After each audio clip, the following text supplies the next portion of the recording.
மிதுன ராசி அன்பர்களுக்கு இந்த தை மாதம் எப்படி இருக்குன்னு பார்ப்போம். தை மாதத்தில் பார்த்தீங்கன்னா மிதுன ராசிக்கு பார்த்தீங்கன்னா ராசிநாதன் 8ல் அமர்ந்திருக்கார். ஸோ வெளிநாட்டு பயணம், வெளிநாட்டு வேலை, வெளிநாட்டில் வேலை பார்க்கக்கூடியவங்க, பூர்வீக சொத்து வாங்க நினைக்கிறவங்க, தாத்தா வழி சொத்து வேணும்னு நினைக்கிறவங்க, பங்காளி சண்டை அதாவது சகோதர வழி உறவில் வந்து பிரச்சனை சொல்லக்கூடியவங்களுக்கெல்லாம் இந்த மாதம் அதுலேருந்து சுமூகமாக தீர்வு கிடைக்க போகுது. அது உங்களுக்கு சாதகமான தீர்ப்பாக அமைய போகுது. மாமை வழி பிரச்சனை, மாமை வழி உறவில் உள்ள சிக்கல்லாம் தீரக்கூடிய மாதமாக இருக்கும். அதே போல் குரு பகவான் வந்து உட்காந்துருக்கிறதுனால, ராசியிலே இருக்கிறதுனால நீங்கள் அடகு வச்ச நகையை மீட்டுவீங்க. அதே போல் கடனை அடையக்கூடிய சூழல் உருவாகும். அதே போல் குழந்தை பாக்கியம்ங்கிறது கண்டிப்பாக கிடைக்கும். குரு வக்ரமாக இருக்கிறதுனால உங்களுக்கு யார்கிட்டையுமே பண விஷயத்தில் வந்து கரெக்டாக இருப்பீங்க. கொடுத்த பணத்தை கண்டிப்பாக வாங்கிடுவீங்க. அதே போல் வேலை சார்ந்த விஷயத்தில் உங்களுக்கு அனுகூலமான திசை உண்டுங்க.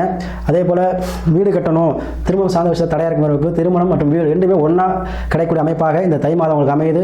ஸோ அதை யூஸ் பண்ணிக்கோங்க. இந்த மாதம் உங்களுக்கு வந்து ராசி 8ல் அந்த திடீர் அதிர்ஷ்டம், திடீர் யோகம் கண்டிப்பாக உங்களுக்கு ஏற்படும். 8ஆம் பாவம் சொல்கிறனால உங்களுக்கு கண்டிப்பாக பூர்வ வழி சொத்து கிடைக்கக்கூடிய மாதமாக இருக்கும். ஸோ கண்டிப்பாக நீங்கள் ட்ரை பண்ணுங்கள். கோர்ட்டு கேஸ் பிரச்சனைலாம் உங்களுக்கு சாதகமாக வரக்கூடிய மாதமாக இந்த மாதம் அமைந்திருக்கு.